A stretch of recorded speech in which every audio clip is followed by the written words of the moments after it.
Very happy to be here today. So I'm going to be talking about policy and market signals for stimulating clean innovation and environmental sustainability. So just to give a quick overview of who we are, so I'm Scott McFatridge. I'm a research associate with the Smart Prosperity Institute, and we are a national clean economy think tank.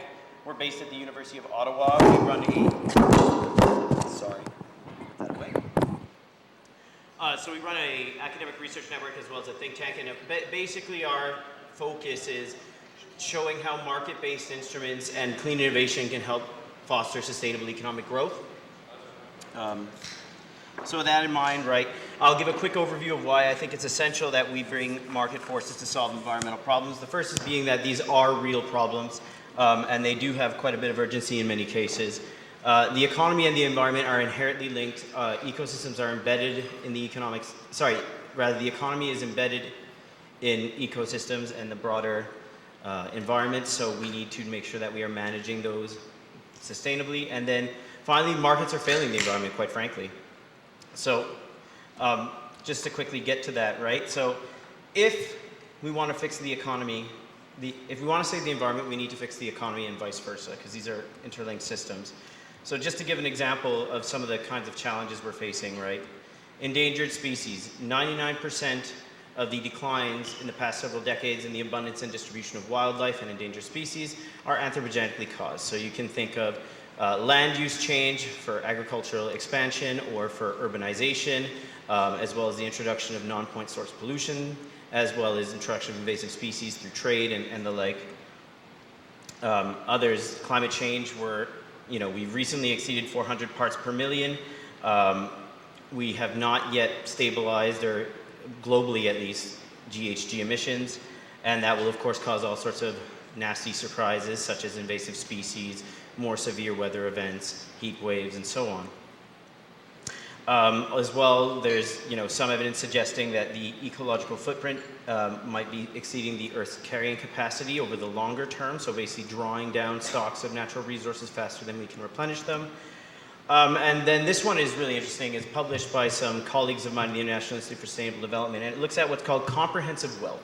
So you look at the produced capital, so the machinery, the financial capital, like our net financial holdings overseas, the human capital, which is lifetime earnings per capita, and then natural capital, which in this case are the marketable natural resource stocks. So this is not GDP, this is wealth. So these are the funds that are the stocks that underlie our annual income, right? And if you look at the top blue line, which is the National Comprehensive Wealth Index, is this a pointer or anything? Yeah. So basically, we've had tepid growth in our comprehensive wealth over the past 25 years. Only about 50,000 per capita and change, $2007. And if you unpack this a little further, our natural capital stocks are declining. So in other words, in terms of the wealth derived from our natural resources, they have declined over the past 25 years, in part due to the drawdown of stocks, also due to changes in the valuation of basic commodities and things like that. But what's important to focus on here is that this is only the stuff that you can easily attach a market price to. So think timber, think oil and gas, think minerals.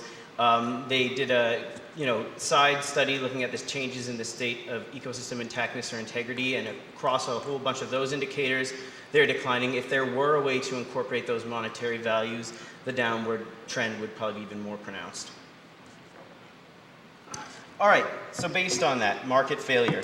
I don't know why that happened. We're good. Okay. So, folks who've taken Econ 101 are probably familiar with the metaphor of the invisible hand, the idea being that the market will channel resources to their most efficient or productive use. Though, again, this is highly idealized, right? It only works under certain conditions, namely if you're able to account for all of the costs in market prices of transactions. But the thing is, in many cases, the environment isn't counted as a cost or a benefit in our transactions. So to give just a quick example, right, of coal versus wind power, this is the base cost of coal versus wind. The wind figures are a little out of date. They'd be lower. But anyway, it just gives a sense that there is a clear differential insofar as wind, at least in installed capacity currently, is more expensive. Once you start to factor in environmental costs, that difference is narrowing. So under a very conservative estimate of the damages from each ton of carbon dioxide emitted, namely $25 a ton, you see a bit of a narrowing. When you factor in the health costs, so you think of hospitalization, foregone productivity due to sick days, out-of-pocket medical expenditures, well, you realize actually that's tipped the scales entirely, right? So the take-home story, and these examples can be multiplied, but the take-home story of this, right, is that in counting environmental costs makes it pay to go green. But then why don't markets count them? So this is where it's helpful to understand the concept of an externality, right? This is where if I buy something from somebody else, but it creates pollution in the process, there's a third party that's not being compensated in that transaction, right? And they have no voice to articulate that they've been harmed from that. So basically, a lot of what we need to do is to make sure that these costs of the goods and services we produce actually fully reflect these social costs to society and to the entire world and to ecosystems. So then what can we do? This is where market-based instruments become increasingly important because they are a viable solution. We know that it's only a test. Anyway, so markets aren't operating efficiently as they might because they're not reflecting these actual environmental costs. So that encourages unsustainable and wasteful consumption and production. What instead we should be doing is moving more towards a virtuous cycle using the unique strengths of the market system. So for example, designing policies that support the environment, that provide incentives to reduce pollution and waste, but also fostering private sector innovation and economic growth. And so we at Smart Prosperity Institute feel very strongly about the role of the government in steering the overall direction that the Canadian and by extension the global economy should be heading in.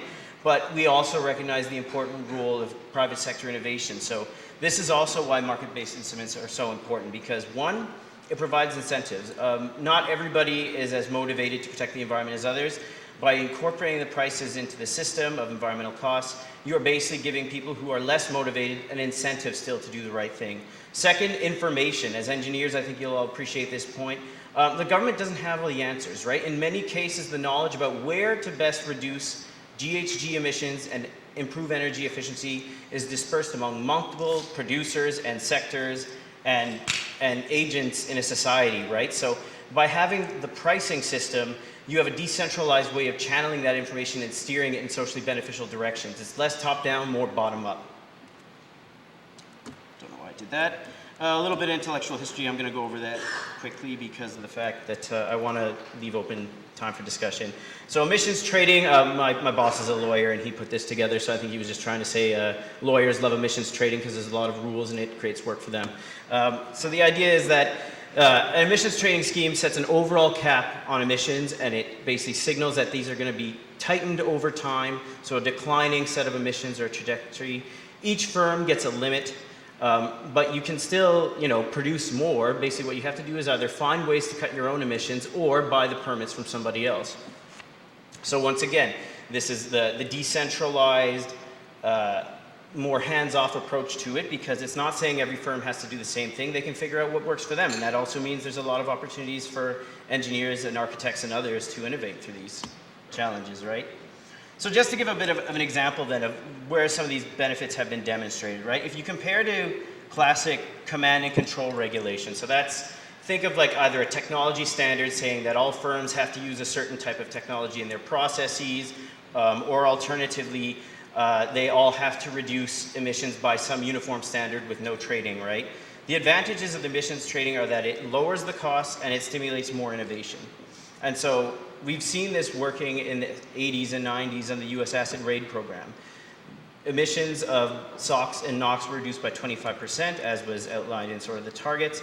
But this was done at 25 to 50% lower cost than a uniform standard. So that's savings of over $1 billion. Similarly, the carbon market right now is trading for 60 billion euros. So this is just sort of an idea of the magnitude of what they think these beneficial trades can be between different industries. Forest carbon, I'm not going to go too much into this. Needless to say, though, it's just that there's, it's not just within your sector. If you have it broad enough and flexible enough, it can provide incentives for nature conservation as well. We have some of the largest carbon stocks in the world in our boreal forests, but right now there's no real incentive for sustainably managing them. A carbon price could potentially change the balance and tip that towards more forest protection, reforestation, forest restoration, and actually make these things profitable. So again, aligning with incentives as well. So, one moment. Okay, so then, there's a few jurisdictions that have already been putting this in place, right? The textbook example would be British Columbia's carbon tax, introduced in 2008. The recent Nobel laureate in economics, Bill Nordhaus, cited this as his, if there were one example that he would pick around the world of a carbon pricing success story, this would be it. Then Alberta introduced its carbon price in 2017. Quebec has had a cap and trade system since 2011. And in Europe, though, they're making much more extensive use of these environmental taxes on many things, such as air pollutants, water pollution, pesticides, waste, and carbon, because, well, evidence shows that they work. Now, this just gives a bit of an example of how far we have to come, at least in terms of using some of these types of tools, because it shows the revenues. And if you look at Canada, we're on the far end of that spectrum at 1.1% of overall government revenues. Now, the point of this is not to say that, oh, we need to raise more government revenue through these taxes. It's more to show that, well, there's a lot of these types of flexible tools that we're probably not even scratching the surface in terms of how much we're using them. Right, so just to give a couple of examples, Sweden did perform some quite remarkable reductions in terms of its nitric oxides emissions in the late 90s and early 2000s through its tax system. Ours remained steady over that same period. Denmark had a sulfur dioxide tax, again, precursor to acid rain, and they showed once again there was a very marked decline as you go further out in time through the cap. And then, switching gears entirely, if you look at this example of London, right? They decided to implement a congestion levy. I mean, nobody likes sitting in traffic, and nobody likes paying a fee either, but there are some people who would very well be pleased to pay $15 if it means they're sitting in traffic for a half hour less, or whichever. So they did this, and they found through later studies that it reduced traffic by 21%, it reduced GHG emissions by 16%, and there were 14% more bikes on roads and walkways and whatnot. Stockholm, same thing, and there it reduced traffic by about 22%. And it was interesting because from my understanding, this Stockholm example, there was a lot of very concentrated opposition. People didn't like it at first, but once they actually tried it, they realized it was pretty good and they wanted it to stay. So, give another example of where this seems to be working pretty well is the EU has introduced a carbon tax for about 18 years now. And as you can see, pretty much, with the exception of Slovenia, don't want to pick on them, but anyway, there's a pretty marked decline in GHG emissions in terms of at least relevant to the reference case for many jurisdictions, including Germany, Finland, Sweden, and so on. How much time do I have left? The clock's not showing up. Okay, anyway. So in terms then of success factors, right? What are some of these? Well, one of them being substitutes, right? Are there technologically available substitutes that are either in, crossing the commercial valley of death or could be doing so? And if not, there is a government role there for dissemination, piloting, funding fundamental R&D, and so on. That's the wrong one. Are these purchased frequently? Are they long-lived capital assets, in which case, it's more expensive usually to retrofit after the fact, and so on? Is the fee high enough, right? Because I think this is a point worth emphasizing. There are some environmentalists who complain, well, a $30 carbon tax isn't going to solve climate change, and I completely agree with them, but then again, nobody who's advocating for a carbon tax would argue that either, right? Like, the stringency of what you're implementing is important. You do need to start low, but then you need to ramp it up over time, because that's the direction of change we want to head in, right? If we're talking about an 80% reduction in GHG emissions relative to 2005 levels, that requires work on a lot of different fronts. And then exemptions, right? In certain cases, due to perceptions that it will hurt, vulnerable industries, or in some cases due to lobbying, certain industries get exempted, and that can also affect how effective it is, right? And then again, one of these key advantages is lowering costs relative to the traditional regulations, and then stimulating green innovation. I mean, we interviewed, I can't remember, but something like 50 to 100 clean tech entrepreneurs about 2 years ago, and we asked them what's the one thing that would help spur demand for your product, and they said was a carbon price. And the other advantages are that easy and quick, it's transparent, right? $30, everybody knows the price. You can roll it into the tax system pretty easily, and you can get very wide coverage of it, right? If you make it that it applies to all fossil fuel combustion emissions, that's like 70% of your GHG emissions right there. Okay, so all this is well and good, but of course politicians work on 4-year electoral cycles, so they're very concerned about survival. So, you know, as the saying goes, it's the economy's stupid, and that's what we want to answer, right? So, you know, both eco-taxes and emission tradings can be considered market-based instruments. We've seen already some of the advantages from the acid rain program and the US carbon trading. Again, they think, you know, would probably reduce emissions at 60 to 70% lower cost. That's an estimate. But then again, okay, so it costs less, but what's it actually doing for the economy? Is it helping the economy or is it hurting the economy? Because that's, well, what politicians are concerned about a lot of the time. So this is where, of course, the idea of a green tax shift is important, right? Like it's showing that it's not necessarily, again, about increasing government revenue, or it's not about just funding general programs, but, you know, we're trying to move taxes from the things that we don't want, namely more pollution and environmental degradation, towards the things we do want, which are namely income, employment, and investment. So again, BC is the textbook case of this in 2008. Basically, especially in the early years, almost every single dollar collected through the program was offset by either personal transfers to low-income people, personal income tax cuts, or corporate income tax cuts. And they found, using econometric statistical analyses, that it's reduced emissions from 5 to 15% from 2008, at least relative to what would have happened otherwise from 2008 levels. This is actually higher than what they initially estimated or anticipated. And they've also found that there's no statistically significant negative effect on GDP growth. I mean, it's small, but if you just, again, like as soon as you do any kind of p-test or anything like that, it doesn't show up. So, I mean, you can do the same thing as cap and trade, right? You sell the permits and then you're reinvesting the revenues either in tax cuts or giving it to individuals, like it might be done under the is going to be done under the federal system, where it's a household dividend. Or you can put it to develop green technology or types of services that people will rely on that will make life more affordable if, say, energy prices are rising. So again, an example of this being London's congestion levy. The revenues went back to public transit. It induced a 6% increase in transit use. Now that's not only because of the spending, it's also because of the fact that, you know, driving your car became more expensive. But it's a positive example. So again, and there are some cases where they think it does help the economy, actually. So this is an estimate of the effects of the emissions trading system from the European Union on GDP. You see almost all the countries, again with the exception of Slovenia, show a very modest increase in GDP relative to what would have happened with no tax. Now, I'm not trying to say that this is the economic action plan to kickstart massive economic growth, but it certainly shows that it's doing no harm in these cases. So then, do they help the economy?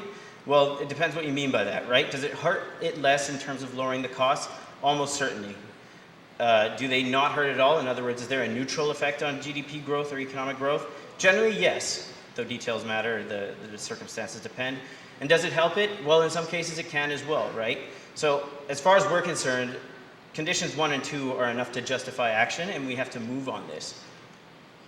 So I can quickly talk about some of the challenges, though, with some of these tools. You know, there is elements of path dependence or history. Governments or citizens or industry get very comfortable with certain ways of doing things, and it can lead to a long time to change how these things are rolled out. There can be fairness issues, right? Lower income people generally spend a higher percent of their household income on energy, but I mean, there's very easy ways to deal with this. You can give household transfers to people who make no income whatsoever, tax breaks for the lower income brackets, or funding alternatives such as retrofits and social housing. You know, there's other political problems as well, like it's very, very visible and people don't necessarily like taxes, and if it's a tax that shows up on your bill, that gets people upset. But you know, more fundamentally, we think it's important then to be shifting the discussion to be the environment and the economy, not the environment versus the economy. And I don't know why that's not working. I'm gonna skip this quote. But then, you know, moving forward based on this, right? Like, how do we make these necessary social changes then possible? One of them is to spark dialogue, which is why we're here, right? Moving these from just academic to public debates. We are starting to see that in certain issues, like with climate change. Need to go further still when you think about biodiversity and others. But we need to also give the proof points that it is possible. This is one reason why we put together something called the Smart Prosperity Leaders Initiative. It's a coalition or a coalition of industry, labor, indigenous, youth, and environmental leaders who are advocating for a shift towards a green or cleaner economy. It's got heavy industry on there, such as Shell and Teck. It also has solar producers and things like that. So just trying to convene an alliance of very unlikely partners, we think is the way that's going to see the change. Showing that everybody has a stake in this and that there is a role for everyone to play and that everyone can prosper. And, so reading between the lines on that, I think this is where, I didn't speak to it as much in this talk, but I'd love to take it up in the Q&A, right, is I think as engineers, there's a lot of exciting areas and challenges that you folks are implicated in, and I'm sure that many of you want to contribute to solutions. So trying to understand how you can work with policymakers to shift that direction of change, right? In other words, if you can feed into the policy process, hopefully you can design the policies in ways that'll make your life easier when you're trying to meet your energy performance goals or which other ones that your industry is attempting to reach. So with that, I thank you for your time, and I'd love to hear your thoughts in the Q&A.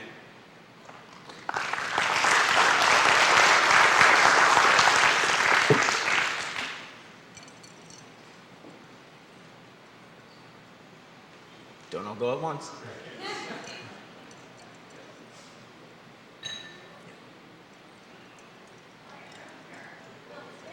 Just kidding. Just teasing. I have a question that's more about sort of conversations that you're having within your circles. Yeah. And I'm wondering, it kind of goes a little beyond what you were sort of getting to right here. Mm-hmm. But I know that I'm starting to hear groups like Eco Justice and other organizations, primarily made up of people with a background in law, talking about how what we need to be doing is pushing for the environment to be recognized as having rights. Yeah. And that somehow trying to, and I know that changing the Constitution is crazy, but we've done crazier things. So I'm just wondering, what kind of conversations are you having around that? It's interesting, actually. Eco Justice is is one floor below us. So Pierre Sadik, who was one of the directors at the time, gave a presentation on that. We don't have an institutional position on that, but I can at least speak from personal experience. I have a lot of sympathy for it. I guess the tough part will be so many of the pressing environmental issues are transboundary, whether it's watersheds or airsheds or obviously global GHG emissions. So, well, I think environmental Bill of Rights for strictly domestic or local proximal issues is quite feasible. I guess to me the proof would be, well, what are these hard cases where it's the airshed from a neighboring U.S. state that is impacting air quality in Ontario, which is in some cases the case, right? What does an environmental Bill of Rights tell you to do there? I have sympathy for the idea. I think just some of the fine details need to be worked out, but I do think some sort of constitutional, again, speaking personally, constitutional recognition of the right to be free from environmental harm is important.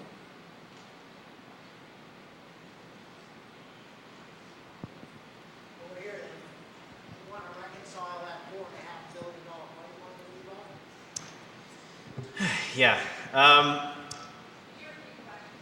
Would it maybe be possible to give the gentleman the microphone? Oh yeah, anyway, can we reconcile it with the $4.5 billion pipeline that we bought? I think we can, if we're careful. And the pipeline, from my understanding, was bought to mitigate against political risk due to federal-provincial disputes, which I won't get into huge details about. But as far as I'm concerned, if we want to do this and we have the ambition, we can do it regardless of whether this pipeline is being built or not.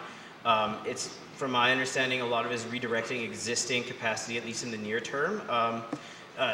There is a longer term discussion about the general direction of the economy that we need to keep in mind, right? But I don't think that the two are necessarily incompatible.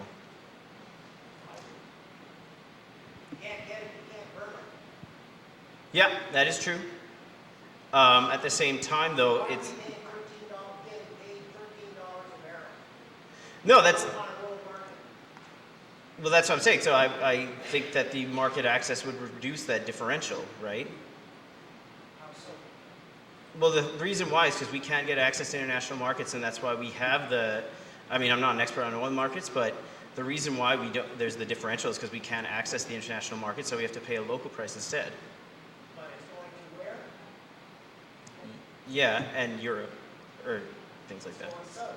Yeah, And we're paying, we pay at the pump, we pay lower prices, yeah. and we're getting paid $13 on US. Mm-hmm. Who wants to open coal fields, which is counterproductive to exactly what you're trying to accomplish? Yeah.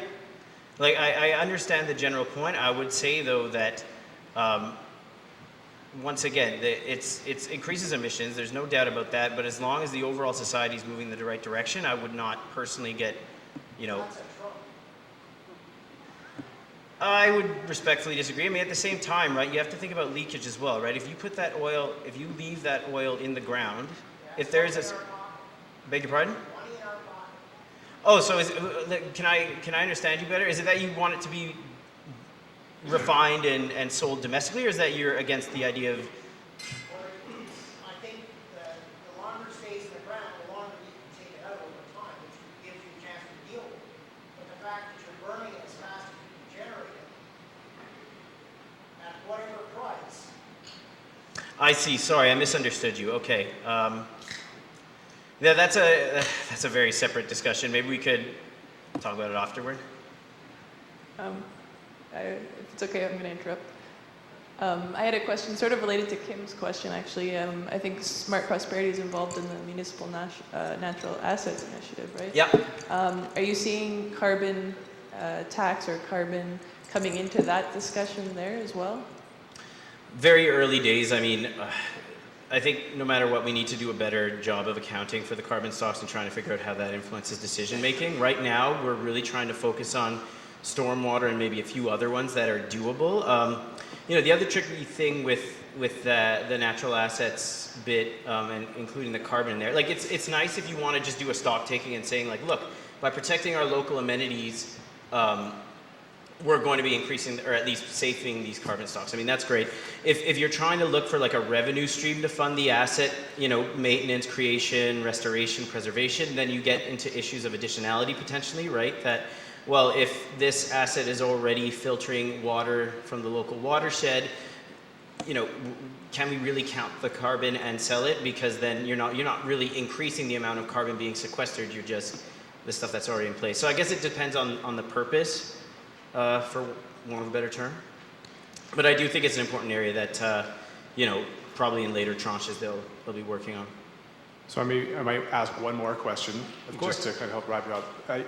You talked about unlikely allies, and you talked about the role that us as practitioners in this space play in the policy conversation. Yeah. I wonder if you could maybe give us a few nuggets of ways that we can engage in that policy conversation so that we can take it back to our businesses.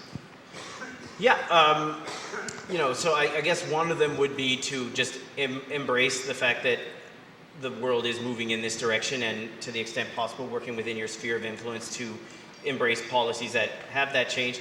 The other, I would say, is just to where you're permitted by your employer and where you have the time, and I know those are two big ifs, right?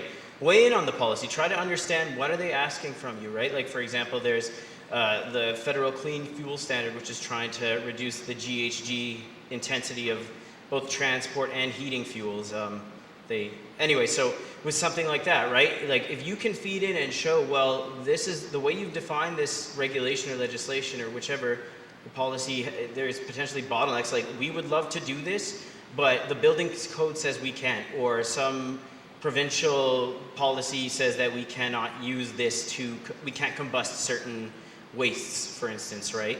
Like trying to show where the opportunities are, and then also where might be the technical and legislative bottlenecks might be, so that you can work with them, so that we don't rush headlong into something that we paint ourselves in a corner, but at the same time we harness the expertise that you all have in this room.